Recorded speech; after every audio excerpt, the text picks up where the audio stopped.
Hop. Du coup, là, ce que je te propose, vu que j'imagine que tu n'as pas encore commencé à regarder les vidéos depuis hier ou alors très peu, J'ai c'est... fait que la première.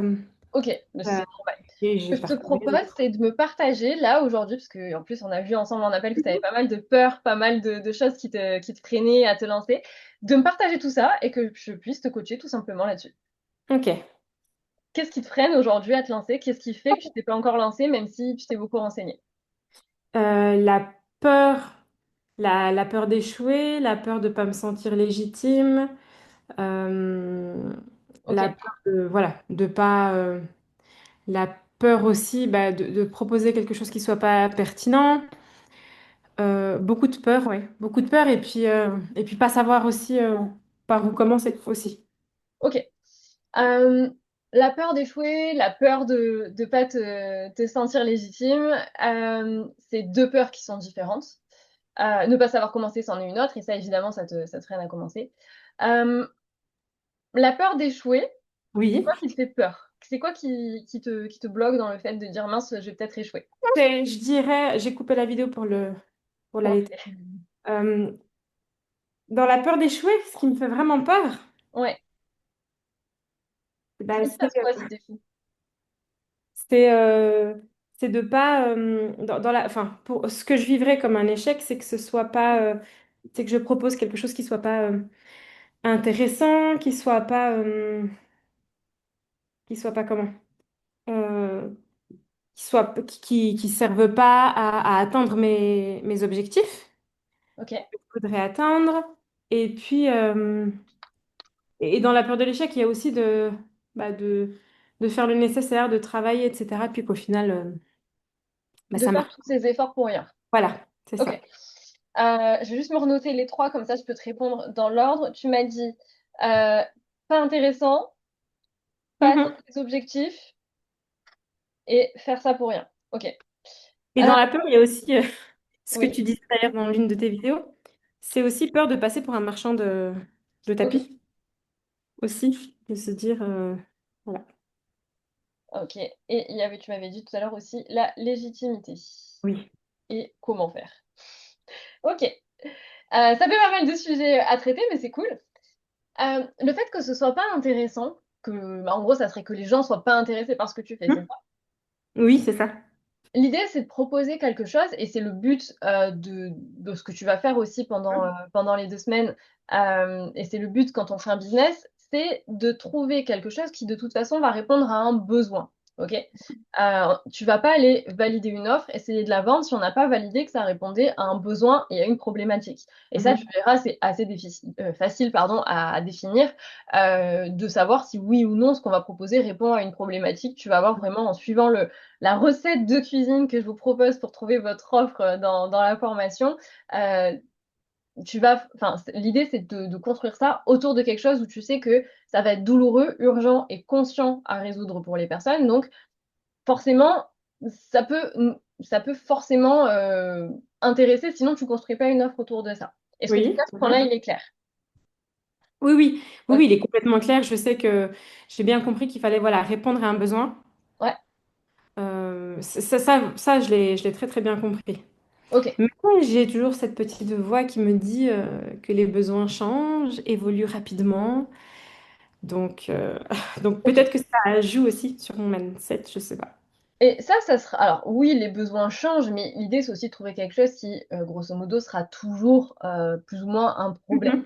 Mhm. Mhm. Euh, Après, il y a la différence entre ce que tu fais ne soit pas intéressant, et ça, normalement, si tu suis, on va dire, le process pour créer une offre, c'est pas possible. Mhm. Et il y a la possibilité que les gens ne soient pas intéressés. Mais ça, c'est pas un problème qui viendrait de ton offre, ça serait un problème qui viendrait de la manière dont tu la présentes. Et là, il y a une notion qui est hyper importante à comprendre, c'est que, et je m'avance un peu sur ce qu'on verra dans le reste de la formation, Mhm. c'est que les gens ne vont pas acheter ton produit, ils vont acheter ta promesse. Euh, D'accord. Si tu payes un coach de sport pour perdre du poids, pour avoir des abdos pour l'été, j'en sais rien. Eh ben, ce que tu veux, c'est pas vraiment, dans le fond, le protocole alimentaire et le programme de sport. Ce que tu veux, dans le fond, c'est le résultat physique. Mais pourtant, le coach, il va te fournir l'outil. Mais toi, tu payes pas pour l'outil. En soi, tu t'en fous, sauf si vraiment tu fais ça pour le plaisir. Mais à ce moment-là, tu n'aurais pas besoin d'un coach pour faire du sport pour le plaisir. Et ce que tu veux, c'est le résultat qu'il va te promettre. On est d'accord ou pas? Oui, oui, oui, complètement d'accord. Personne veut une voiture pour avoir une voiture, à part les passionnés. On veut une Mhm. voiture pour, bah, en plus, c'est d'actualité chez toi, pour aller d'un point A à un point B. Oui, Ok? oui. Mhm. Donc, pour ça, en fait, pour que les gens soient intéressés, il faut leur amener de la bonne manière en s'adressant à eux de la bonne manière. Et ça, c'est tout le travail et tout l'art de la communication et du marketing. Alors, je sais que ça fait peur, enfin, je sais pas si c'est quelque chose qui te fait peur, mais je sais que ça fait peur à beaucoup. Comment tu te sens, toi, avec ça? Bah, je sais que ça passe par là, mais le souci, c'est que bah, quand on n'est pas du tout du domaine du marketing, effectivement, ça fait peur parce qu'on se dit, OK, comment je vais faire cette promesse? Comment je vais Ouais, et de la élaborer? même manière que je sais pas combien d'années ça fait que tu as commencé tes études d'ortho, mais à cette époque-là, avant que tu entames tes études, si on Mhm. t'avait dit va falloir rééduquer des gens, bah tu savais pas comment faire. Oui. Et en fait, c'est pareil, ça s'apprend et ça s'improvise pas. Tu peux pas dire bon bah je vais improviser, je vais faire au feeling des posts sur Insta et me dire peut-être que ça va marcher. Parce que là, effectivement, c'est là que tu risques de bosser beaucoup, de mettre beaucoup d'efforts pour rien. Et tu me disais que c'était aussi une de tes peurs. Alors qu'en réalité, si tu prends le temps d'apprendre les bases, de te former, et si on continue ensemble dans les vols, ça fait évidemment partie du programme, mais dans tous les cas, c'est un truc à faire. Euh, si tu prends le temps de comprendre comment ça fonctionne, de comprendre ta cible et de comprendre comment lui parler, bah forcément, euh, tu vas derrière pouvoir poser une vraie stratégie et là, ça va avoir un résultat. C'est comme si là, tu prends une rééducation, si tu fais trois exercices au pif tout Mhm. en improvisé, ça marche pas. En général, tu as une stratégie, des objectifs et tu OK. sais pour telle Oui. ou telle pathologie comment t'y prendre. C'est exactement pareil pour intéresser ta cible. Il faut savoir manier le marketing et derrière Mhm. la vente. Et ça s'apprend. Et c'est normal qu'aujourd'hui, tu saches pas le faire parce que tu n'as pas encore appris. Mhm. Et c'est accessible à tous de la même manière que les connaissances que vous toutes vous avez acquises pour vos professions. Oui. Bah, tout le monde ne les maîtrise pas, mais vous avez été capable de les maîtriser. Oui, oui, oui. Et vous pouvez maîtriser les bases du marketing et de la communication bien plus rapidement que celles de l'orthophonie ou de la kiné ou d'autres choses. Ouais. Ok? OK. Est-ce que ça te rassure sur cette croyance-là de bah, ça va peut-être pas intéresser? Oui, oui, oui, oui, oui. Ok, parfait. Tant mieux, c'est le but d'essayer de Oui, débloquer un petit peu c'est des vraiment croyances. écho à une de mes peurs, oui, oui, complètement. Ok. Et ensuite, tu m'avais dit, et si j'atteins pas mon objectif, et je pense qu'on peut le relier à si je fais ça pour rien. Oui, Euh, c'est... Ouais. ouais, dis-moi, vas-y, tu peux développer. Non, mais en t'écoutant, en faisant les liens avec ce que j'ai en tête et mes peurs, quand tu dis que... Enfin, quand tu reprends ce que j'ai dit, la peur que enfin, de travailler pour rien, finalement, ça fait écho à ce que tu me disais hier, c'est qu'on peut pas ne pas avoir zéro peur, en fait. Et que dans tous les non, c'est pas ça que tu disais. Ouais, Tu si, disais que t'auras euh, toujours peur. c'est pas grave si enfin d'oser tenter en fait. Ouais, d'oser tenter, et je sais plus, alors je sais que je l'ai dit hier, mais c'était peut-être pas, parce que j'ai eu trois personnes au téléphone dans la Mhm. journée hier, je sais plus si c'est à toi que je l'ai dit, que aujourd'hui, quand je fais quelque chose, Oui. j'ai toujours peur. Oui, et voilà, c'est ce que tu disais. Je crois que c'était avec toi. Ouais. J'ai toujours peur de le faire. Là, je vais tenter un nouveau truc en septembre, j'ai peur que ça Oui, fonctionne voilà. pas. Mhm. Voilà, ouais, c'est ça. Que, Mhm. bah, parce que Mhm. je sais pas si ça va fonctionner. Des fois, alors maintenant, c'est sûr que c'est différent quand c'est quelque chose sur lequel tu passes des semaines de travail, VS, quand c'est quelque chose sur lequel tu as passé une heure. Mais quand tu fais, mais c'est toutes ces choses qui mettent une heure, qui bout à bout font les résultats. Si tu Oui. passes une heure à créer un contenu, que ton contenu il fait un flop total, mais ça, tu peux pas le savoir avant d'avoir Mhm. testé. En fait, quoi que tu fasses, tu peux pas le savoir avant d'avoir essayé. C'est Euh, ça. mais par contre, moi, ce que je sais, c'est que ce qui me fait le plus peur, c'est de pas essayer et qu'il se passe rien. Oui, aussi. Mhm. Je pense que j'ai plus peur de ce qui aurait pu se passer si j'avais jamais osé me lancer, si j'avais jamais pris le Mhm. risque de me lancer dans l'entrepreneuriat et qu'aujourd'hui, j'avais encore que le cabinet. J'ai plus peur de ça que du risque que ça aurait pu me causer de me lancer. Oui. Et par rapport au fait aussi de faire ça pour rien, euh, franchement, je me suis posé la question, moi aussi à un moment, parce que j'ai mis du temps avant que ça fonctionne. Alors qu'au Mhm. final, je me rends compte que pas tant que ça, parce que ça a fonctionné relativement rapidement en quelques mois par rapport à d'autres personnes pour qui ça a été un peu plus long autour de moi, mais euh, ça a été plus long que ce que j'avais projeté. Donc pour moi, c'était trop long. Et à un moment, je me suis dit, parce que ça me frustrait en fait, alors qu'au final, enfin, il n'y avait pas de raison d'être, mais en fait, je m'étais tellement dit, ça va marcher, j'étais persuadée, mais intimement persuadée que ça allait marcher beaucoup plus vite et beaucoup plus fort que ce que je pensais au début. D'un côté, c'était cool, hein, parce que ça m'a permis de foncer, mais de l'autre, bon, bah, du coup, quand je me suis rendu compte que c'était un peu plus long que ce que j'imaginais, ça a été dur. Et Mhm. je me suis dit, ok, là, concrètement, au point où j'en étais, ça faisait un peu moins d'un an que je bossais sur le projet. Oui. J'avais investi 10 000 € pour me former. Euh, Mhm. j'avais passé beaucoup de temps, beaucoup d'énergie. Et en plus, j'avais réduit déjà mon temps de travail au cabinet alors que j'avais pas encore commencé à générer des clients parce que je m'étais dit Ah justement que oui. ça va marcher vite, cool, je réduis mon temps de travail. Oui, oui. Erreur à ne pas faire, on réduit pas trop fort tout de suite. Euh, et donc en plus, j'avais perdu entre guillemets de l'argent comme ça parce que bah, j'avais un peu serré le budget en me disant de toute façon, ça va décoller rapidement à côté. Oui. Mhm. Et en fait, je me suis dit, ok, si là maintenant je lâche tout, j'ai perdu du temps, de l'énergie, beaucoup d'argent. Oui. Et je me suis dit, ah, hop, il y a Marie qui arrive. Et je me suis dit, si j'arrête là, est-ce que Mhm. c'est grave? Ah, attends, je suspends 2 secondes, je vais reprendre Oui, pour, oui. pour que Marie elle puisse suivre le cours de l'histoire.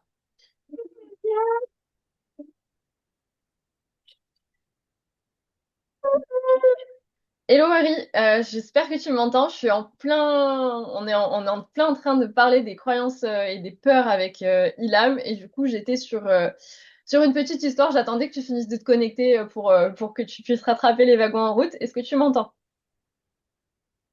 Oui, je t'entends. Ok, parfait. Du coup, je racontais à Ilham, du coup, qui a peur potentiellement de bosser pendant des mois pour rien et de mettre beaucoup d'efforts, beaucoup d'énergie pour pas atteindre ses objectifs. Je racontais, je te la fais plus courte que ce que je viens de dire à Ilham, mais que ça a été mon cas aussi au bout de quasi un an après avoir décidé de me lancer, où je m'étais imaginé que ça irait très vite et que ça allait hyper bien fonctionner hyper vite, alors que au final, ça a été assez rapide pour moi, mais pas autant que ce que j'avais projeté. Et du coup, je m'étais posé la question de tout arrêter à un moment donné.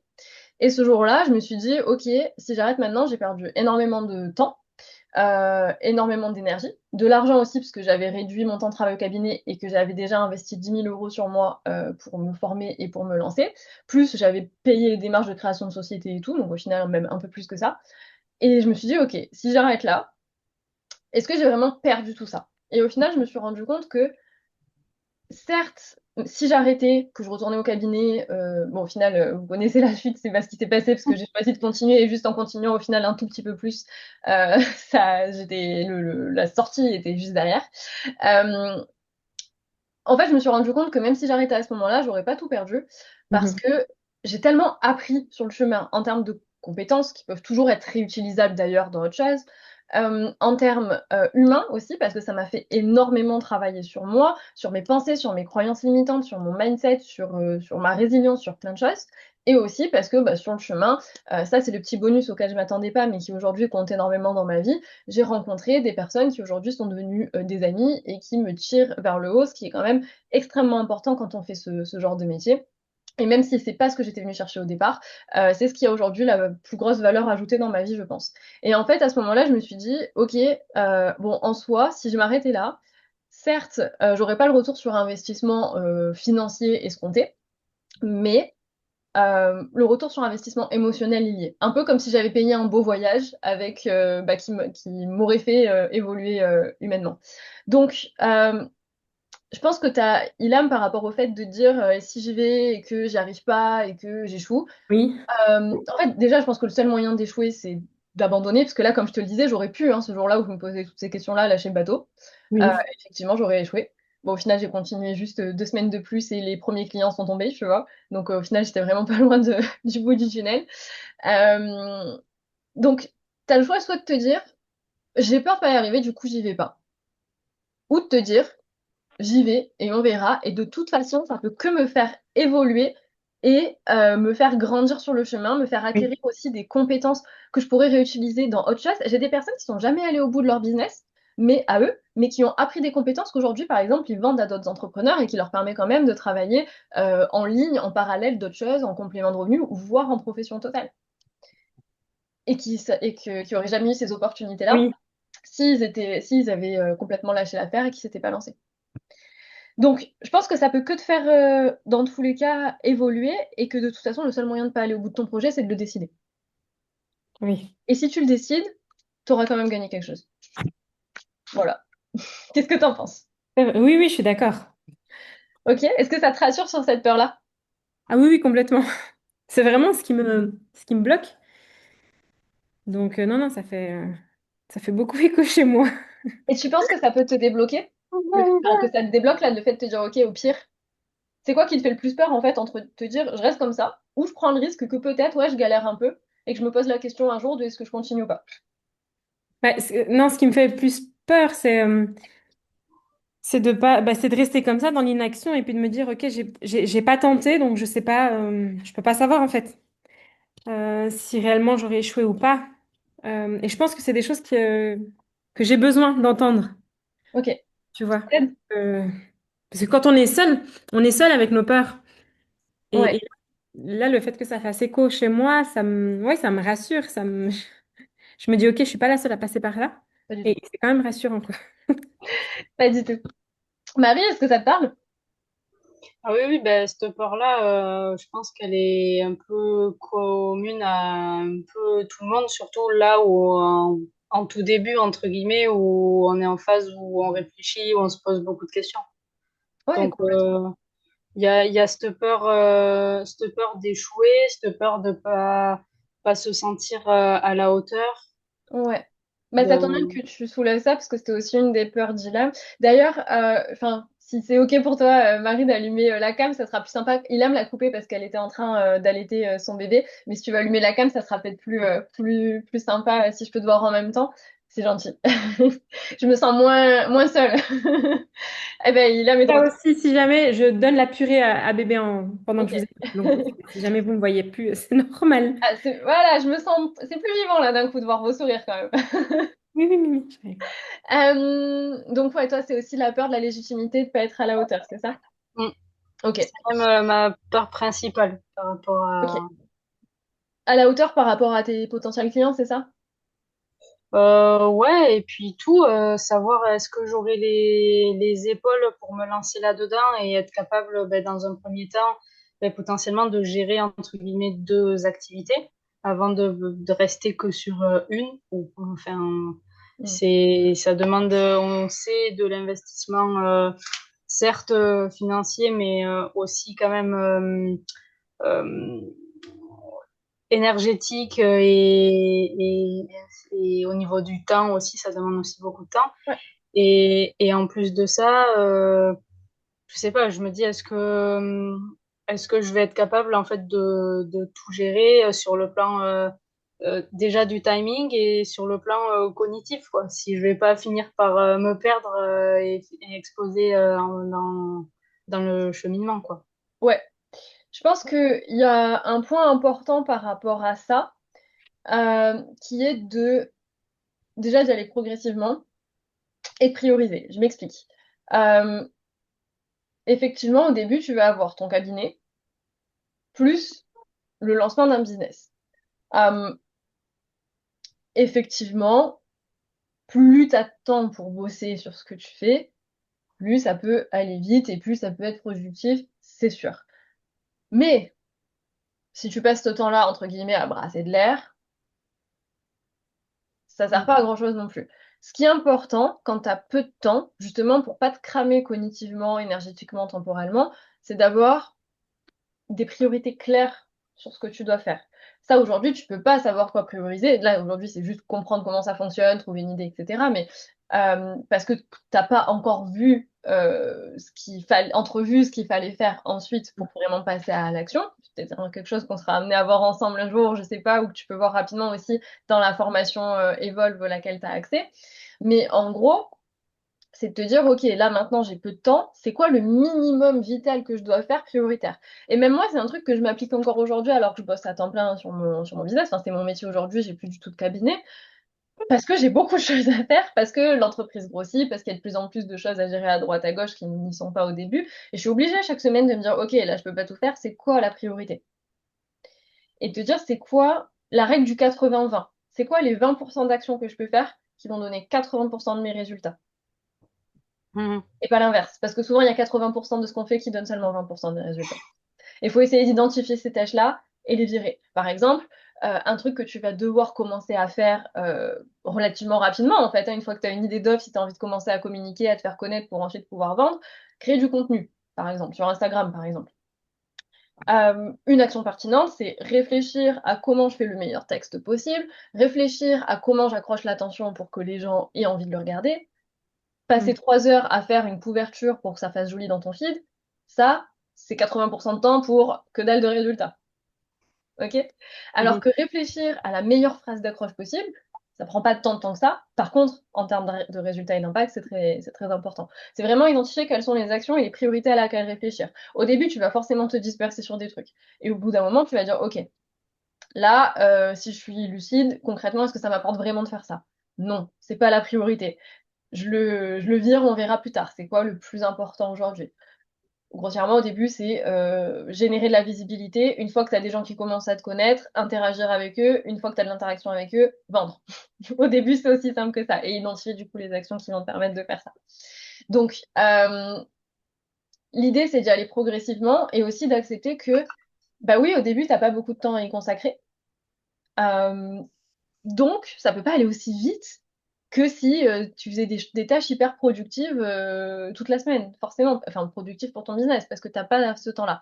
Mais d'être OK avec ça. Et c'est pour ça aussi, encore une fois, que j'ai créé Evol sur 1 an minimum. C'est parce que tu peux lancer un business en 3 mois, sans aucun problème. Mais si tu fais que ça. Pour quelqu'un qui serait en salariat, par exemple, qui démissionne et qui est au chômage, ou qui est pas au chômage d'ailleurs, mais qui travaille pas, et qui a que ça à faire. Quand tu as un cabinet à côté, c'est plus long, c'est normal, parce que ça prend plus de temps. Il faut l'accepter. Il faut accepter que c'est un peu plus long, forcément. Et que plus tu vas faire des efforts massifs, plus tu vas avoir des résultats vite. Mais c'est pas possible pour tout le monde, et c'est OK si ça prend plus de temps. Mhm.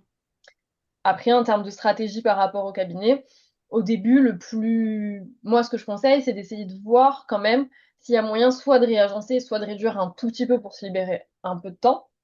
Ou des fois, c'est juste de réagencer, hein, de condenser un peu plus sur une journée et d'être un peu moins éparpillé, ou alors si financièrement c'est possible, enlever quelques rendez-vous. Pour se libérer un petit peu de temps, mais si c'est pas possible, bah, d'attendre qu'il y ait les premiers résultats financiers, de bosser le soir, les midis, le week-end, en attendant, en essayant évidemment de ménager et de pas se cramer, mais d'accepter qu'il y a une phase où oui, c'est un petit peu dur parce que soit c'est un peu long parce qu'on peut pas s'investir autant qu'on voudrait, et du coup c'est un petit peu frustrant parce que ça avance, mais ça avance doucement, soit se dire ok, la charbonne, ça va être un peu fatigant pendant quelques semaines, quelques mois, mais après du coup je peux relâcher côté cabinet éventuellement. Voilà. Ouais. Est-ce que ça répond à cette interrogation-là? Oui, oui, oui, du coup, ouais. Ok. Mm. Après, tu disais, je sais pas si je vais avoir les épaules. Se créer les épaules, ça s'apprend. Ça s'apprend à se créer le mindset, en fait, d'un entrepreneur. Parce que là, pour l'instant, et c'est normal, vous avez le mindset de soignante libérale, parce que vous êtes soignante libérale. Le mindset d'un entrepreneur, c'est encore différent. C'est une manière de penser, de réfléchir qui est encore différente de d'autres métiers. Euh, Il y a plusieurs choses qui peuvent. Enfin, quels exemples je pourrais vous donner? Euh, un exemple que j'ai eu avec une personne que j'ai eu hier au téléphone et qui me dit ouais, mais je sais que par exemple pour si je veux me former, que ce soit avec toi ou avec quelqu'un d'autre ou pour faire quoi que ce soit, bah, une des solutions, ça serait de faire un emprunt bancaire, mais l'emprunt bancaire, ben, euh, c'était associé à pas bien pour elle. Et en fait, pour la plupart des gens, par exemple, emprunt bancaire égale j'emprunte pour m'acheter une voiture. Dont j'ai pas forcément besoin d'avoir une voiture aussi chère ou pour m'acheter tel ou tel truc. Et du coup, c'est s'endetter et c'est pas bien. Et ça, on est d'accord. Après, il y a un truc justement que moi j'ai lu beaucoup de livres sur le mindset, notamment le mindset pour quand tu veux apprendre à générer de l'argent, que ce soit par un business, par des investissements, euh, qui expliquait en fait la différence entre les gens entre guillemets riches et les gens moins, moins riches, les gens plus pauvres, qui en fait étaient une manière de fonctionner. Les gens riches, même quand ils ont de l'argent sur leur compte, ils ne l'utilisent pas dans certains cas de figure. En fait, je sais pas si vous connaissez les filles, la différence entre un actif et un passif. Vite fait. Ok. Un actif, c'est quelque chose dans lequel tu vas investir qui va te rapporter de l'argent. De l'immobilier que tu vas louer, des actions en bourse, ou apprendre à lancer une activité qui va être lucrative. Et un passif, c'est quelque chose que tu vas acheter qui va pas te rapporter d'argent. Des vêtements, une montre, une voiture. Quoique la montre, ça peut se négocier si tu la revends, mais voilà. Une résidence principale, etc. T'achètes de l'argent, enfin, ça te coûte de l'argent, ça t'en rapporte pas. Au contraire, ça t'en coûte. Et en fait, ce que font les personnes les plus fortunées, on va dire, c'est que elles utilisent l'argent de la banque, elles font ce qu'on appelle un levier bancaire, même quand elles ont la trésorerie, pour aller investir dans des actifs, pour apprendre des compétences, pour acheter un immeuble, pour le louer, etc. Et ensuite, elles utilisent le cash flow généré par cet investissement pour s'acheter des passifs, leur maison, leur montre, leur jet privé, ce que tu veux. Et en fait, c'est une logique qui permet de pas être limité par tes propres capacités, mais c'est un état d'esprit, une manière de penser qui n'est pas commune. Et genre, même moi récemment, j'avais conscience que oui, si tu peux pas, c'est bien, mais en fait, j'ai switché d'état d'esprit au point de me dire, même si j'ai la trésor maintenant, pour mes prochaines formations, parce que je continue à investir sur moi tous les ans pour être accompagnée, euh, je, plus jamais je prends ma trésor parce que en fait c'est faire un trou dans tes finances là où quelqu'un d'autre pourrait le faire à ta place et en plus te permettre d'avoir pourquoi pas des plus petites mensualités sur plus longtemps que si tu dois payer en une fois. Et en fait c'est tout un état d'esprit à switcher. C'est pareil le fait de prendre des décisions. Je sais pas si c'est difficile pour vous le fait de prendre des décisions de manière générale. Est-ce que vous êtes du genre au resto Ça à dépend regarder le sujet, mais la carte pendant 4 heures au resto avant de choisir ce que vous mangez? Ça dépend. Ça dépend.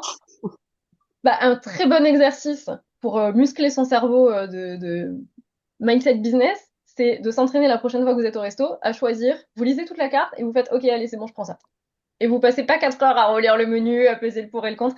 Entraînez votre cerveau à prendre des décisions rapides. Un entrepreneur, alors juste, je vais juste aborder le point de la prise de décision et du passage à l'action parce que c'est aussi hyper important. Mais juste, est-ce que c'était clair ce que j'ai dit juste avant sur le levier bancaire, etc. Est-ce que vous comprenez la logique derrière tout ça? oui, oui. Est-ce que ça vous paraît pertinent aussi comme mode de pensée? Oui, au final, ça reste assez logique, Ouais. finalement. Et puis surtout, je me dis, si les personnes qui ont la plus grosse réussite dans le monde fonctionnent comme ça a peut-être un intérêt de fonctionner comme ça, vous croyez pas? Mm. Oui, du coup, ce que je voulais vous dire pour la prise de décision, c'est que quelqu'un qui réussit, c'est pas quelqu'un qui a fait toujours les meilleurs choix. C'est quelqu'un qui a fait le plus de choix. Et qui, du coup, statistiquement, a eu le plus de réussite. Forcément, si tu prends une décision, t'as peut-être une chance sur deux, ou voire deux chances sur trois qu'elle soit pas bonne. Ou si tu tentes quelque chose. C'est pareil pour essayer quelque chose. Tout à l'heure, on parlait du fait d'essayer un truc et de pas y arriver. Ouais, c'est quand tu tentes un truc, t'as X chances sur je sais pas combien que ça fonctionne pas. Tu fais un contenu Insta, t'as peut-être 3 chances sur 4 que ton contenu fonctionne pas comme tu veux. Tu fais un événement de conversion, donc un événement qui est censé te ramener des clients, t'as peut-être une chance sur deux qui te rapporte pas de clients ou pas autant que tu veux. Mais l'avantage, c'est que plus tu multiplies ça, plus tu augmentes statistiquement les chances que ça fonctionne. Donc en fait, quelqu'un qui réussit, c'est pas quelqu'un qui a pris les bonnes décisions. Alors ça aide, hein, s'il arrive à en prendre de temps en temps des bonnes quand même. Quelqu'un qui a pris les bonnes décisions ou quelqu'un qui a réfléchi 50 ans avant de passer à l'action, c'est quelqu'un qui a décidé d'y aller, qui a agi. Et dans le cumul de toutes ces mauvaises décisions et de tous ces échecs, il y a des idées brillantes, il y a des actions brillantes et il y a des super succès. Ça vous parle ou pas ça?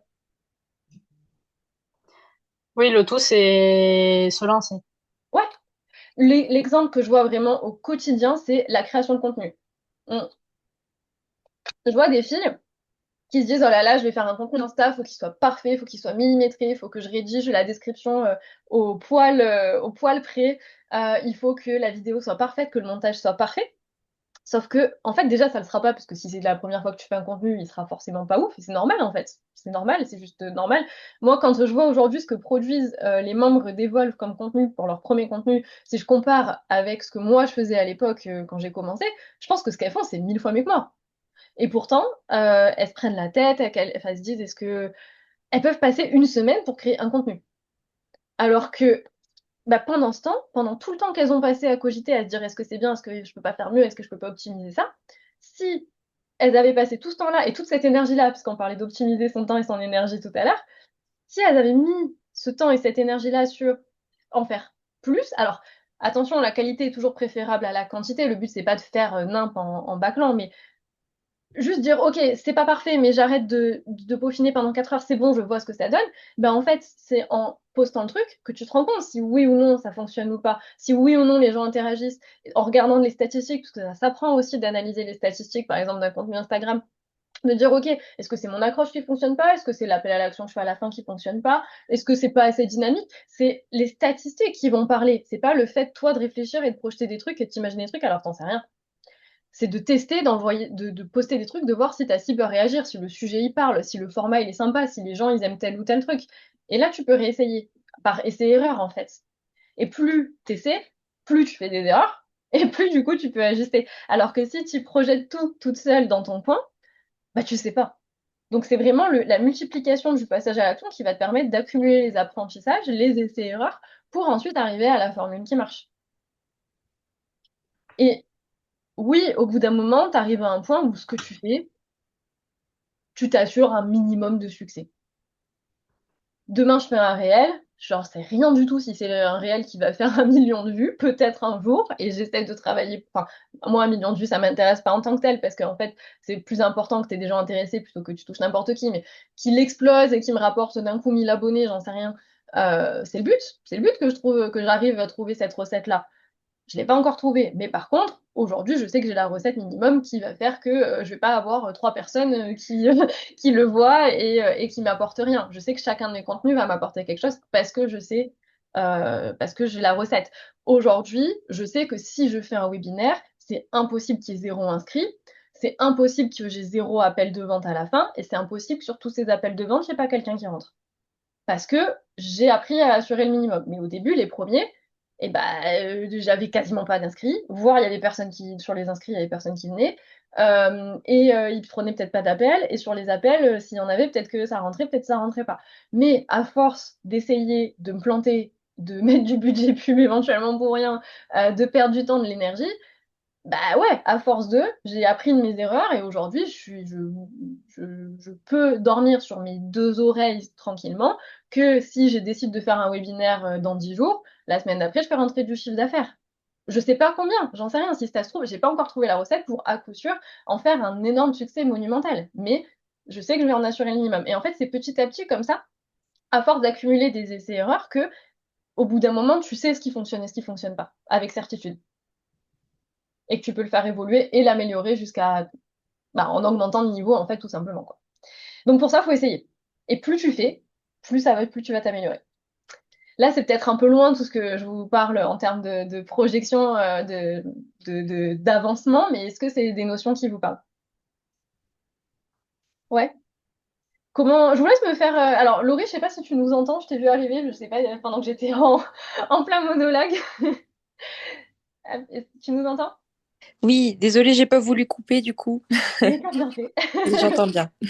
Je vous laisse du coup peut-être chacune, là on a dit beaucoup de choses. Laurie, je te laisserai regarder le début du coaching en replay. On a dit beaucoup de choses là depuis tout à l'heure en termes de mindset. Je veux bien un retour chacune de comment vous vous sentez par rapport à tout ce qu'on vient de dire et si ça vous évoque quelque chose. Ilham, Marie et puis Laurie, le peu que t'as entendu.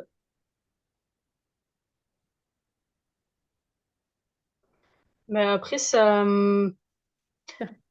moi, ça me rassure de voir que les questions que je peux avoir, je suis pas la seule à les avoir. Donc ça, c'est déjà pas mal.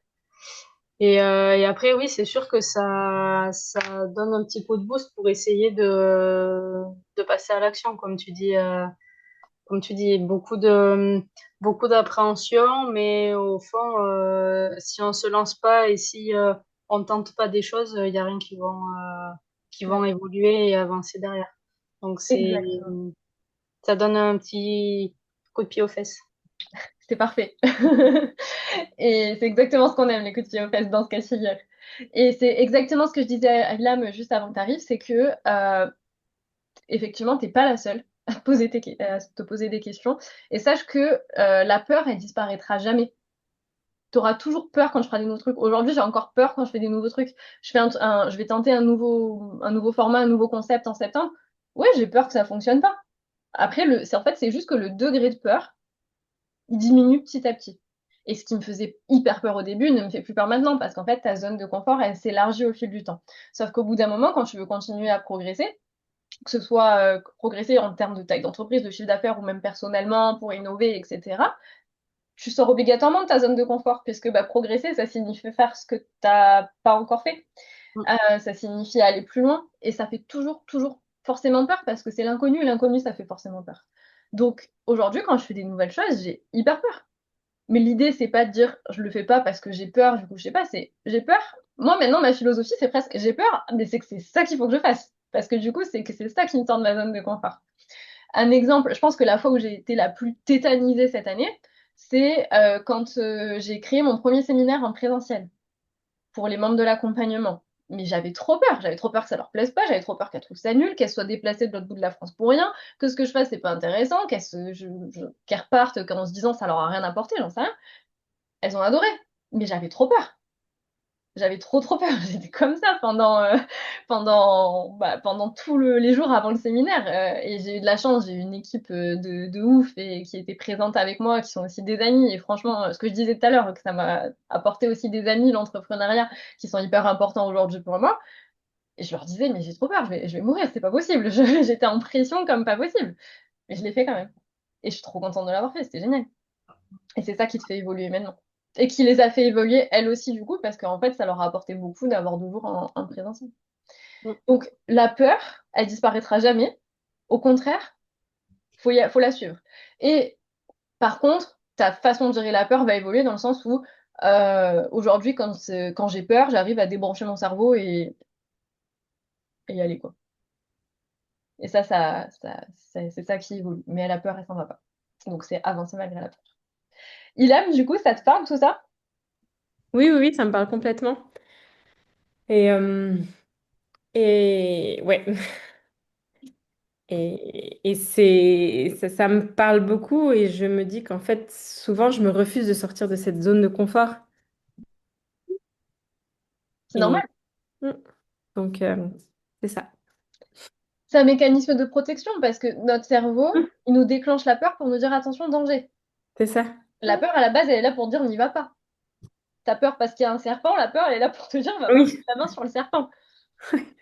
Donc elle est normale. Mais l'idée, c'est de conscientiser que là, au pire, il n'y a pas mort d'homme. Et en Mhm. plus, t'évolues en tant que personne, en tant qu'humaine et t'apprends. Mm. Et ça, c'est cool. Parce que moi, je sais pas si c'est une peur qui est partagée par certaines d'entre vous, mais je me suis rendu compte récemment qu'une de mes plus grandes peurs, ça serait de stagner. Parce qu'en fait, je me rends compte que stagner, faire du surplace, par exemple, quand tu es dans l'eau, quand tu nages, bah, si tu stagnes, que tu arrêtes de bouger, tu coules.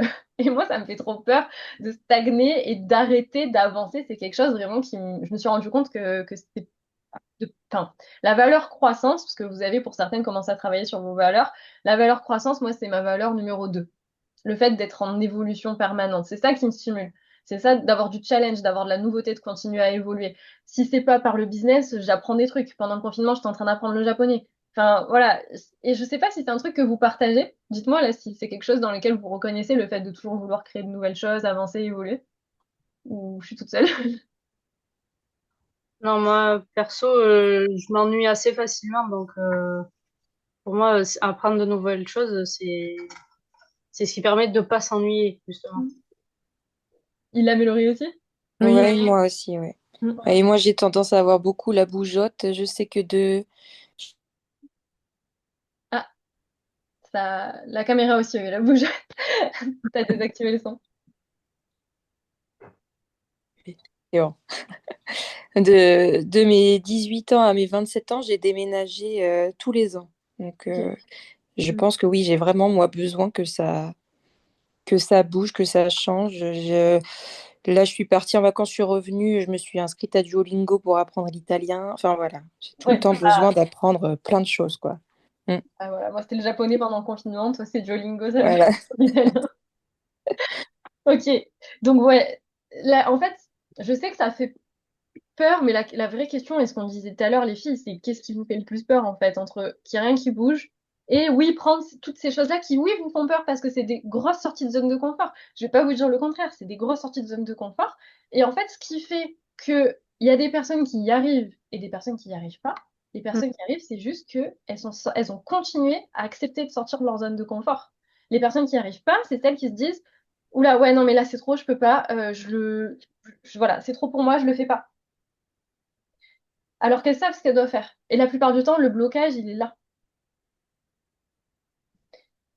J'ai des personnes, des fois, qui ont des résultats très très rapides, pas parce qu'elles sont meilleures ou plus intelligentes ou qu'elles ont plus de chance que les autres, juste parce qu'elles débranchent leur cerveau et qu'elles font les trucs et qu'elles se posent pas de questions. Je leur dis la trame d'un appel de vente, c'est ça. Elles l'apprennent par cœur, elles s'entraînent sur leur mec, elles prennent leur premier appel de vente, ça marche peut-être pas, elles tirent le leçon, le deuxième, ça fonctionne. J'ai eu le cas avec Emma il y a quelques semaines, mois maintenant de ça. Elle a vendu son deuxième appel de vente, elle a fait 30 000 € après en une semaine derrière. Enfin, mais c'est pas. Elle est super, il faut rendre. Enfin, elle a mis énormément de travail et tout. Mais c'est pas plus un génie que quelqu'un d'autre. Elle a juste débranché son cerveau et suivi à la lettre tout ce que je lui ai dit. Je l'ai fait, ça marche, fais-le, fais exactement ça. Et ça a fonctionné. Alors oui, il y a toujours des facteurs qui sont propres à la personne, hein, un petit peu de chance, un petit peu de ce que tu veux, le bon endroit, le bon moment. Elle avait déjà quelques personnes qui l'a suivi sur les réseaux et qui lui faisaient confiance. Ok, il y a des facteurs aidants. Mais j'ai d'autres personnes qui ont tous ces facteurs-là réunis, que des fois ça fait 2 mois, je leur dis fais ça. Ah oui, mais je le fais à moitié ou je sais pas. Et ben du coup, non, ça fonctionne pas. Parce qu'elles ont peur de le faire pour de vrai. Et en fait, quand ça bloque comme ça, ce qu'il faut qu'on fasse, c'est pas travailler la technique. C'est pas se rassurer en disant faut que je relise 4 fois ce que j'ai écrit parce que je sais pas si c'est bien. Non, c'est débrancher le cerveau et y aller. Il y a que ça qui te permettra de dire si c'était bien ou pas. Ça vous parle ou pas ça? Le fait de se dire en fait, faut juste débrancher et go quoi. Ouais. Oui, oui, oui, ça me... Il a Après, moi, je me permets de rebondir sur ce que tu disais, notamment par rapport au temps. Je ne sais pas si on peut le ranger avec la peur, mais il y a aussi le temps, enfin, en tout cas pour ma part, qui va me freiner, où je vais très très vite me sentir frustrée. Je vais me dire, allez, je vais m'y mettre, donc je vais bosser 3-4 jours, et puis après, je vais être submergée par le quotidien, par le travail, par les enfants, tout ça, et du coup, j'ai l'impression que j'y arriverai pas aussi parce que je manque crucialement de temps. Voilà, je pense il y a ça aussi qui, en tout cas, est un blocage pour moi, pour ma part. C'est ce que je disais tout à l'heure, je sais pas si tu as entendu, parce que je crois que c'était au moment où tu faisais manger ton fils, que effectivement, ça peut. C'est sûr que si tu as 3 jours par semaine pour bosser, que tu n'as pas Mhm. le temps, etc., c'est plus facile. Parce que c'est logique. Euh, et oui, il y a des challenges comme le tien de j'ai des enfants, j'ai. Voilà. Euh, c'est pour ça que l'idée, c'est pas de se dire là, j'ai 3 jours, je vais me mettre à fond, mais après, je suis frustrée parce que je peux plus rien faire pendant une semaine. L'idée, c'est de définir, comme je le disais, les 20% d'actions qui vont te rapporter 80% de tes résultats Mhm. que tu dois avoir en routine minimum de tâches de fond, on va dire. Par exemple, je te donne des exemples que j'ai pu définir avec certaines filles de l'accompagnement qui sont mamans aussi, qui ont, il y en a une là, elle a 2 enfants, elle avait des travaux chez elle en même temps, enfin voilà, Mhm. c'était un petit peu la galère. On a dit, ok, c'est quoi le minimum vital que tu peux faire pour tous les jours valider des objectifs, cocher des cases en fait, avoir la sensation d'avancer, te rapprocher de ton objectif. Certes, c'est pas aussi bien que si tu pouvais y passer 3 heures par jour, ou voilà, mais ça te permet d'avancer. Un truc minimum, elle devait faire une story Insta par jour, envoyer 5 messages Insta et poster un contenu sur Insta par semaine. Ça lui prenait, alors les 5 messages par jour, ça devait lui prendre 5 minutes. La story, pareil. Et le réel Insta, ça devait lui prendre, je sais pas, peut-être allez, 1 heure et quelques sur sa semaine à faire. Bon, tout le monde a 1 heure sur la semaine, même en décousu s'il faut, parce que t'es pas obligé de le faire en one shot, et 10 minutes par jour à trouver. Et en fait, oui, c'était pas optimal. Oui, elle pouvait faire plus, mais ça lui permettait tous les jours de se dire, OK, j'ai fait ce que j'avais à faire, et ça me rapproche même un tout petit peu de mon objectif, et je continue à être active. Hmm. Alors oui, mais après, il faut être OK de te dire, je sais que je peux pas avancer aussi vite qu'une femme qui aurait plus de temps pour elle, qui aurait pas d'enfants. Quoique, franchement, j'ai des personnes dans l'accompagnement qui ont des enfants, notamment Kathleen, qui du coup maintenant n'est plus élève et qui coach dans Evolve maintenant, le premier groupe, trouver son idée d'offre, etc. C'est avec Kathleen maintenant. Elle a une petite fille. Elle est pas maman solo, enfin elle est mariée, mais son mari part longtemps en déplacement. Des fois, elle est 4 mois toute seule avec sa fille qui ne fait pas ses nuits. Enfin bon, voilà. Et elle a quand même de super résultats. Et aujourd'hui, elle gagne plus avec son business et son cabinet. Donc, Ouais. c'est possible en visant les bons points, les bonnes actions qui vont te rapporter le plus de résultats. C'est possible. Et je sais plus ce que je voulais dire. Oui, et de dire, ok, bon là j'ai un peu plus de temps pour X ou Y raison, je le prends. Hmm. Mais ça permet d'avoir un plan d'action minimum, te dire, ok, là je sais que même si ça me frustre un petit peu parce que je peux pas aller aussi vite que d'autres copines qui n'ont pas les mêmes contraintes que moi, bah j'avance quand même. Et surtout, j'arrête pas d'avancer. Parce que sinon, il n'y a rien de pire pour se décourager. Ouais. La régularité, c'est vraiment le plus important dans tout, même si c'est un peu plus long. Mhm. Et encore une fois, c'est pour ça que moi, quand je prévois les accompagnements, je les prévois à long terme. Parce que sinon, comme je te disais, en 2 mois, 3 mois, tu peux avoir lancé un business. Et quand tu as d'autres contraintes, c'est plus long et c'est normal. Oui. Ok? Oui. Hmm. Est-ce que ça te rassure un peu sur ce point-là, de te dire, ok, c'est possible, ça sera peut-être un peu plus long que si j'avais pas d'enfant, etc. Mais c'est Oui, faisable. oui, ça me rassure. Ah oui, oui, complètement. Je pense que j'ai trop tendance à vouloir avancer vite. Et en fait, je pense que je me fixe pas suffisamment d'objectifs réguliers aussi. Ouais, Donc oui, oui, ça me parle beaucoup et ça me rassure de me dire que c'est je vais là-dessus. te faire un parallèle avec le sport. Si quelqu'un se dit, j'ai pas le temps de faire du sport, j'arrive pas, et de toute façon, j'arriverai jamais, ben, tu peux pas commencer à dire, ok, du jour au lendemain, j'ai décidé, je vais faire 6 séances par semaine. Tu peux pas. Ouais, non, il y a les Soit tu preuves. peux dire, ok, je vais faire une par semaine et je m'y tiens et c'est sûr, et ça parce que je sais que je peux le tenir. Soit je me dis, bah, je vais pas faire forcément une séance d'1 heure de sport dans la semaine parce que j'ai pas le temps, je vois pas comment le faire ou c'est trop pour moi. Je vais peut-être juste 10 minutes par jour bouger. Et petit à petit, augmenter, augmenter et avoir de la régularité. Et en fait, ça va valider à ton cerveau, ça va renforcer ta confiance en toi, te dire, je sais que je suis capable d'y arriver. Au lieu de saper ton estime de toi en boucle, de dire, ah ben voilà, j'ai encore pas réussi, vaut mieux avoir des petits objectifs et s'assurer de les atteindre plutôt que d'avoir des objectifs trop gros et de se décourager. Et je sais qu'il y a plein de coachs business qui disent faut poster sur Insta tous les jours, par exemple. Alors, dans l'absolu, dans la logique de, comme je vous disais, plus tu passes à l'action, plus tu as de chances de planter, d'apprendre, etc., et Oui. qu'il y ait une action qui fonctionne. Si tu as que ça à faire de ta vie, oui, mais moi et mon équipe, on dit jamais ça à quelqu'un. On lui dit, ok, si à la limite, si la personne nous dit, moi, je vais poster 3 fois par semaine, on lui dit, oula, attends, calme-toi. Est-ce que tu es sûr de pouvoir tenir? On préfère que tu fasses 2 fois un truc quali ou une fois plutôt que 3 fois et que tu n'arrives pas à tenir le rythme, etc. Et je connais personne autour de moi, à part des entrepreneurs très, très, très avancés qui ont une équipe de 25 personnes ou plus, qui est capable de, par exemple, poster tous les jours. Hmm. Ou alors, faut être un entrepreneur totalement débutant et avoir 35 heures par semaine pour faire ça et avoir que ça à faire, du coup. Mais sinon, c'est juste pas possible quand tu as d'autres choses à gérer. Donc, voilà, c'est pour donner un exemple. Je regarde là, les notes que j'avais prises tout à l'heure. Tu me parlais aussi Ilham, de la légitimité, de la. Enfin, quand je parlais de légitimité, c'était par rapport au fait, en gros, je suis qui pour apporter mes conseils. Enfin, c'est un peu dans ce sens-là ou. Oui, oui, oui, un peu dans ce sens-là. Oui, oui, c'est un peu dans ce sens-là. Ok. C'est quoi qui te fait peur là-dedans? Bah, je dirais euh, vis-à-vis aussi peut-être de ce qui est déjà aussi proposé sur le marché, la légitimité aussi par rapport à ça, de dire je suis qui moi pour proposer ça alors qu'il y a déjà tellement de choses sur le marché. C'est un peu la légitimité aussi dans la démarcation par rapport aussi à ce qui est déjà sur le marché. Ouais, un peu dans ce sens-là. Ok. Euh, donc, plutôt dans le côté, est-ce que enfin, s'il y en a d'autres qui le font, pourquoi moi ce serait mieux, c'est ça? Oui, un peu dans le sens, s'il y a déjà plein de choses qui sont présentes sur le marché, qui je suis moi pour proposer mieux, Ok. tu vois? L'idée, c'est pas Qu'est-ce de qui te va dire, me démarquer des autres qui sont déjà sur le marché, quoi. ouais. L'idée, c'est pas forcément de te dire je vais proposer mieux parce que tu pourras jamais être forcément la meilleure de ton marché. Mhm.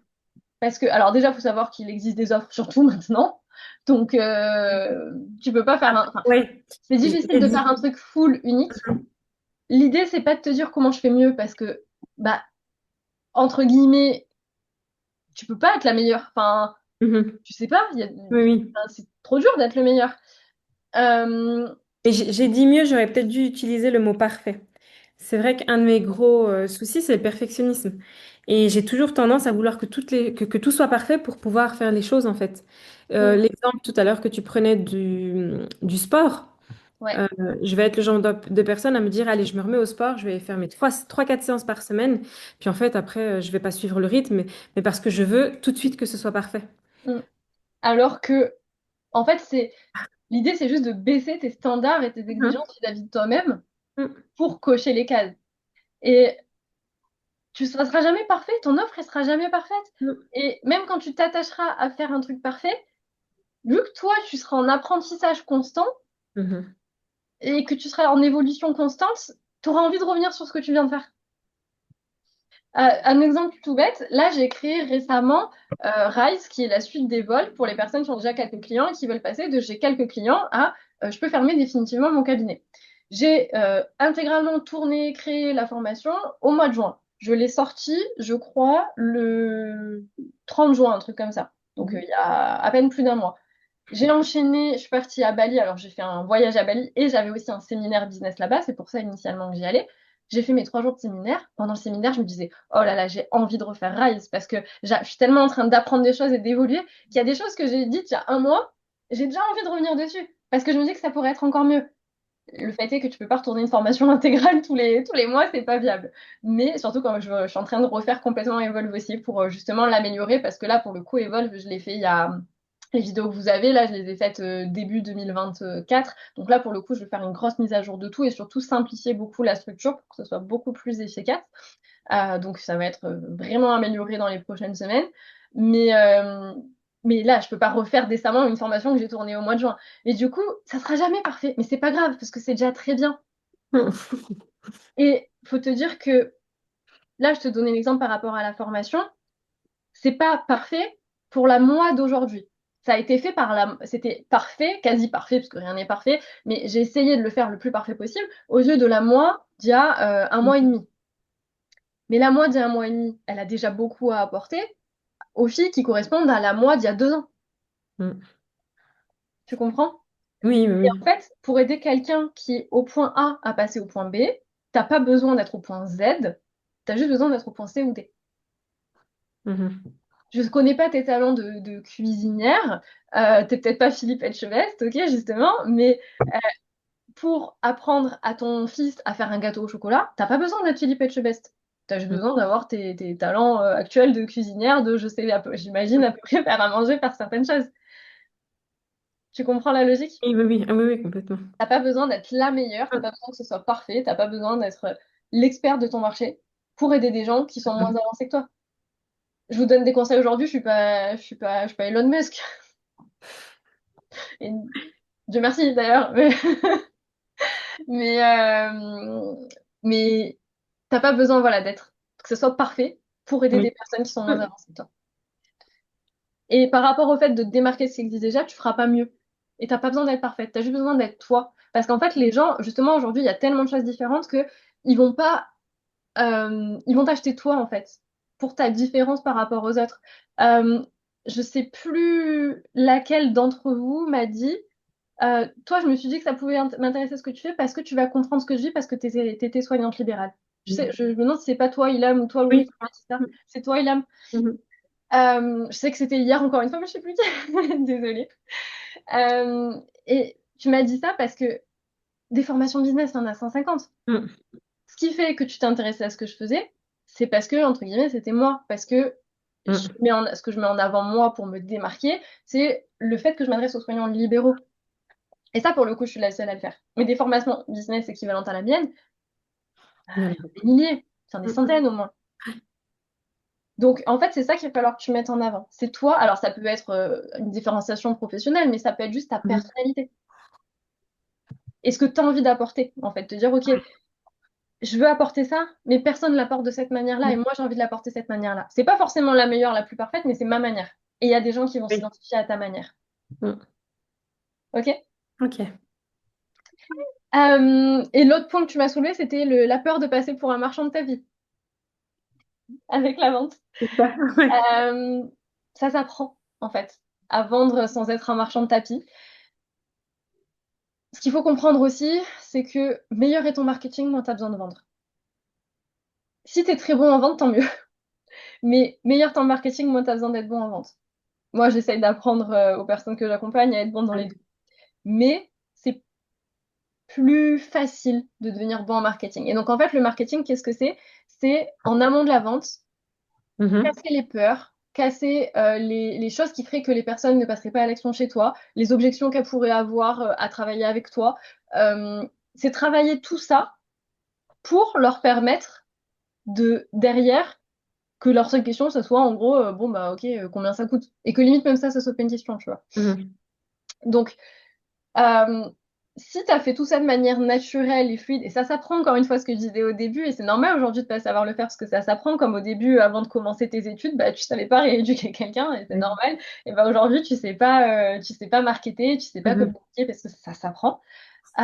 Si tu fais ça correctement, tu passes pas pour un marchand de tapis. L'idée, en fait, c'est juste de se mettre dans la posture, et je pense que ça passe énormément par l'énergie que tu vas dégager, en fait, de dire, j'ai une offre, je sais qu'elle peut aider des personnes, j'en parle, je parle de ce que je fais, et naturellement, entre guillemets, parce qu'il y a quand même de la stratégie derrière ça, Mhm. les personnes à qui ça parle vont venir vers moi.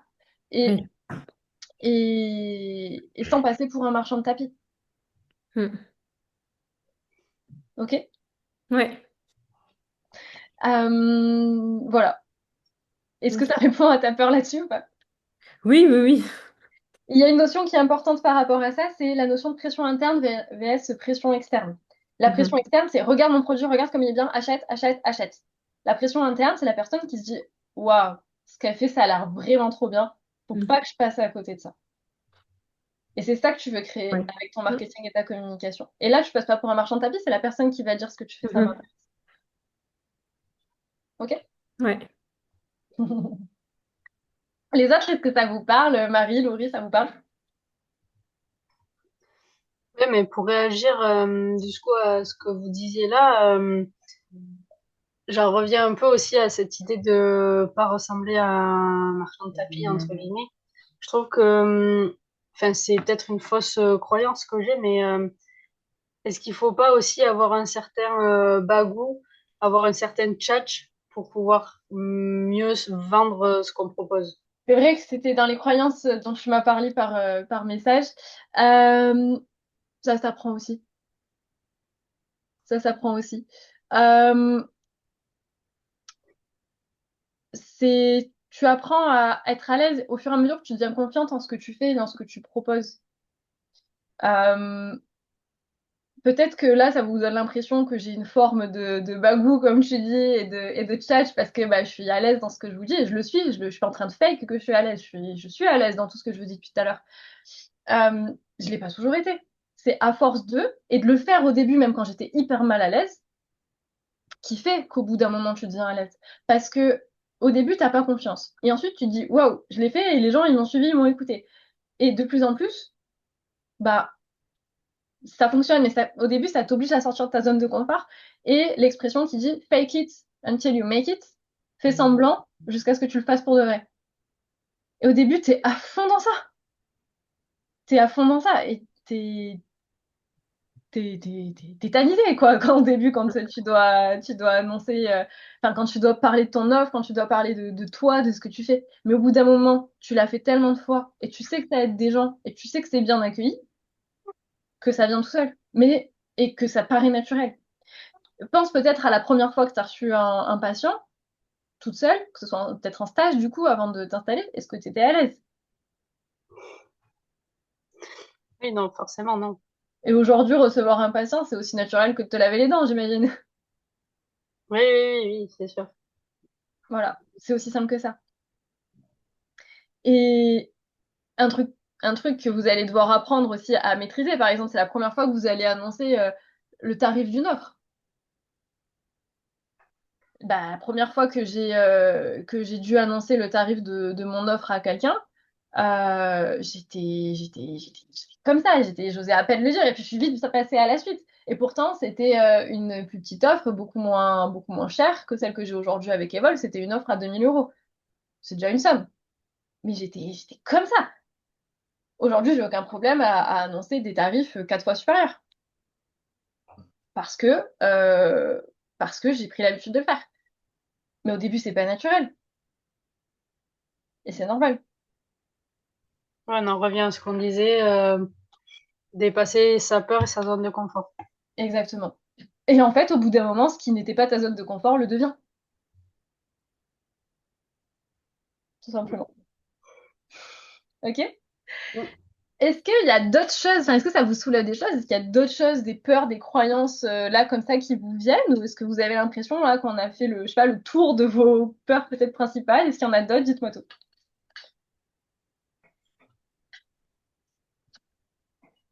Comment vous vous sentez au vu de tout ce qu'on a dit ce soir? Peut-être Laurie, je t'ai pas trop entendu. Bah, moi, de tout ce que j'ai entendu, ça me parle vraiment. Au moins, c'est rassurant de se dire que je suis pas toute seule, que a priori, ça se retrouve un peu partout. Mais moi, ce qui me fait peur aussi, quand même, bon, ça rejoint ce que tu viens de dire, hein, mais c'est de me vendre et comment dire, me mettre en avant, quoi. Ouais, J'ai plutôt une personnalité à être très discrète. Enfin, si on chante mon anniversaire devant tout le monde, je me cache sous la table. Voilà. Donc ouais, c'est plus ça, quoi. j'étais comme toi à la base. Mm. Euh, alors, me faire un compte Instagram, déjà, c'était hors de mon champ de compétences. Et alors, me montrer Facecam dessus, laisse tomber, jamais de la vie. Bon, voilà, vous savez ce qu'il en est maintenant. Mm. Euh, Pareil, je pense que c'est quelque chose qui doit se faire de manière progressive. Petit à petit, tu vas prendre de l'assurance. T'es pas obligé du jour au lendemain de te montrer, de te mettre en avant. Tu peux y aller tranquillement. Je sais que souvent, ça se manifeste par le fait de se montrer, notamment sur les réseaux. J'imagine que ça doit faire un des trucs peut-être qui te freine dans tout ça. Ouais, ouais, beaucoup, ouais. Mm. Bah, l'idée, c'est de se dire, je suis pas obligée du jour au lendemain de faire des facecam où je vais raconter ma vie, etc. Au début, tu peux y aller tranquille et te rendre compte qu'au final, ça se passe bien. Déjà, au début, faire juste des trucs où on ne te voit pas. Et puis, pourquoi pas juste poster une photo, puis une vidéo où on te voit, mais je sais pas, de dos en train de faire un truc. Et puis, petit à petit, de face, mais où tu parles pas. Et puis, petit à petit, tu prends la parole. Ou alors, ça peut être aussi dans un premier temps juste ta voix sans qu'on te voit en mode voix off. Et en fait, petit à petit, tu vas te rendre compte que ça devient un peu plus naturel. Et ça, tu vas pas le faire en l'espace d'une semaine. Ça peut être un peu plus long et qu'au final ça se passe plutôt bien et que tu t'y habitues et voilà, tout le monde s'y habitue s'il faut le faire, s'il faut tu vas prendre de l'assurance en fait, tout simplement. Au début ça Ouais, va te faire peur, tu vas dire oulala, c'est pas moi, c'est pas moi de parler, c'est pas moi de prendre la parole en public, c'est pas moi de, de, de vendre, etc. Parce que je le sais parce que c'est exactement pareil. Et puis au final, ça va devenir de plus en plus naturel en le faisant. De la ouais. même manière que la première fois que tu as fait un bilan, bah, c'était pas naturel pour toi, quoi. Et qu'aujourd'hui, c'est une seconde nature, entre guillemets. Voilà. En fait, je sais que c'est pas forcément facile à projeter, mais dites-vous qu'il y a, on est en quelle année? 3 ans de ça. C'était hors de question que je me mette sur les réseaux. C'était hors de question que je fasse des coachings de groupe. Je me considérais quand même hyper introvertie. Si tu me chantais joyeux anniversaire au resto, pareil, j'avais envie de me cacher sous la table. Maintenant, j'en ai plus rien à péter, ça me fera rire, quoi. Je dis pas, je cours pas après qu'on me le fasse, mais ça me fera juste marrer. Parce qu'en fait, c'est ce que je vous disais aussi tout à l'heure, ça rejoint un petit peu ce qu'on disait, que ça va forcément te faire évoluer humainement. Le business en ligne m'a fait exploser ma confiance en moi. Je suis pas du tout quelqu'un qui a confiance en elle à la base. Parce que ça m'a obligée, jour après jour, à me prouver que j'étais capable de faire des trucs pour moi, c'était impensable de faire. Et c'est ce que je vous disais quand je vous dis que ça vous fait évoluer humainement. Et du coup, forcément, ça a un impact aussi sur ma vie perso. Mm. Et sur moi et sur comment je me sens. Voilà. Des fois, quand j'ai un coup de mou et que je me dis, voilà, que la vie, elle est un peu compliquée, parce que personnellement, il y a ci, il y a ça, je me dis, au mois de juillet, si j'avais un coup de mou, je me disais, attends, meuf, je te rappelle que tu gères une boîte avec 7 personnes à l'intérieur, que peut-être des clients t'as transformé leur vie, et que en 6 mois, t'as généré quasiment 200 000 euros de chiffre d'affaires. Allô? Je me sauce un peu comme ça des fois en me disant, mais en fait, c'est ouf ce que t'as fait. Et enfin, je dis ça, il y a des gens qui font beaucoup mieux que moi. Et il y a des gens qui font aussi moins et c'est ok, mais c'est pour se dire, en fait, ça te fait décupler ton niveau de confiance en toi, te dire, regarde tout ce que tu as été capable de faire. Et du coup, dans le perso, ça se ressent forcément. Et donc, ça te fait évoluer aussi en tant que personne sur ces aspects-là, même quand tu pensais être quelqu'un qui n'a pas confiance, quelqu'un qui est introverti, quelqu'un qui fait ci, quelqu'un qui fait ça. Ok, Laurie? Est-ce que ça te parle ce que je viens de dire là ou pas? Oui, bah oui, complètement. Ouais, ouais. Mm. Ok. Après, ça veut pas dire qu'il faut travestir ta personnalité et devenir hyper rentre dedans si t'es quelqu'un d'hyper doux et tout, hein. Mais être hyper doux n'empêche pas d'être parce que ça se sent dans ta personnalité que t'es hyper douce, hyper posée. Moi, même quand j'avais moins confiance en moi, j'ai toujours été un peu plus cash dans ma manière d'être et puis voilà. Mais si t'es hyper douce, garde cette douceur-là et fais-en ta marque. Mais ce qui n'empêche pas d'avoir de l'assurance dans cette douceur. Mm. Oui, bah c'est un apprentissage, quoi, en fait, faut se dire ça comme ça. Mm. Exactement, Ouais, ouais. exactement. Voilà, les filles, là, Marie, est-ce qu'il y a d'autres choses? Est-ce que déjà là, ça vous fait de la matière, on va dire, de cogiter pour la soirée, ou est-ce que il y avait une dernière chose sur laquelle vous vouliez rebondir? Pour ma part, c'était tout. Ouais, Tu Marie, as dit, tu as dit ce qu'il fallait qu'on entende. Ce que j'avais ouais, besoin, en tout cas, pour ma part, d'entendre. tant mieux. Est-ce que ça vous a aidé le coaching de ce soir? Est-ce que vous pensez que ça vous permet de d'avancer et aussi de prendre confiance là dans ce que vous apprêtez à faire dans les jours qui arrivent parce que faut déjà prendre conscience que d'être là et de prendre ce temps-là pour vous ce soir et pendant les 2 prochaines semaines, c'est plus que beaucoup de gens n'osent pas encore faire. Il y a des personnes quand je leur propose de venir essayer gratuitement une formation à plusieurs milliers d'euros, elles me disent ah mais je sais pas parce que si parce que ça et qui se trouve alors des fois il y a des vraies raisons mais des fois il y a aussi des excuses parce qu'elles ont peur en fait et c'est ça qui se cache. Les excuses c'est toujours la peur, c'est toujours le reflet de la peur quand tu trouves une excuse. Enfin des fois il y a des vraies excuses mais la plupart du temps c'est toujours des excuses de ah je sais pas si c'est fait ben essaye tu verras. Donc déjà juste en ne vous donnant pas d'excuses et en disant bah j'essaye je vois ce que ça donne, vous faites plus que beaucoup de personnes. Donc déjà, c'est une sortie de zone de confort et vous pouvez être fiers de vous rien que d'être là ce soir et d'avoir pris la décision de bosser sur vous pendant 2 semaines. Et je sais que c'est pas une décision qui est toujours facile pour tout le monde. Donc déjà, vous pouvez être fiers de vous de l'avoir prise et d'être là et le considérer comme une victoire. C'est le dernier truc et je vous quitterai là-dessus. C'est que souvent, on voit le but final comme la finalité et j'ai pas réussi tant que j'y suis pas arrivée. Mais vous voyez toutes les petites étapes sur le chemin dont vous pouvez vous féliciter. Essayez de vous dire, peut-être même quotidiennement, j'ai fait quoi aujourd'hui dont je peux être fière et qui est une étape qui m'a fait avancer. Bah aujourd'hui, peut-être que j'ai regardé une vidéo de la formation, je suis venue au coaching, j'ai remis en question une de mes croyances, une de mes manières de penser qui était ancrée depuis toujours et je suis en train d'avancer là-dessus. Essayez de vous féliciter tous les jours de ces petites choses-là. C'est ça aussi qui va vous aider à faire grimper votre niveau de confiance en vous qui va vous dire ok je sais que je suis capable et la confiance en soi c'est pas se dire que je suis capable enfin tout ce que je vais faire va fonctionner c'est se dire je teste et je sais que je suis capable si ça fonctionne pas trouver des solutions pour rebondir ce qui fait qu'à terme ça va forcément m'amener à mon objectif voilà j'ai fini de prêcher la bonne parole avec ce petit sermon est-ce que ça vous parle là ce que je viens de dire Carrément. Ok. C'est quoi là, chacune le truc dont vous êtes fiers, que vous êtes fiers d'avoir fait aujourd'hui ou récemment pour vous, pour avancer?